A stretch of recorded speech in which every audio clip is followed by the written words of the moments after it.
अस्सलामुअलैकुम friends, welcome to back my YouTube channel.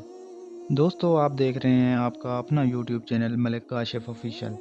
हमेशा की तरह आज आपके लिए बहुत ही ज़बरदस्त वाक़या लेकर आया हूं और इस वाक़ये का मौजू है नमाजी और शैतान। दोस्तों, वाक़या शुरू करने से पहले आप मेरा यूट्यूब चैनल सब्सक्राइब कर लें ताकि मेरा हर नया आने वाला वाक़या और नसीहत भरी वीडियो आप तक बआसानी पहुंचती रहे। तो चलें दोस्तों, वीडियो स्टार्ट करते हैं। दोस्तों, एक शख्स अंधेरी रात में फजर की नमाज पढ़ने के लिए घर से निकला।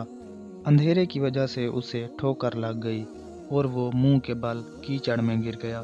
कीचड़ से उठकर वो घर वापस आया और लिबास तब्दील करके दोबारा मस्जिद की तरफ चल दिया। अभी चंद कदम ही चला था कि वो दोबारा उसे ठोकर लगी और वो दोबारा कीचड़ में गिर गया। कीचड़ से उठकर वो फिर दोबारा अपने घर गया, लिबास बदला और मस्जिद जाने के लिए दोबारा घर से निकला।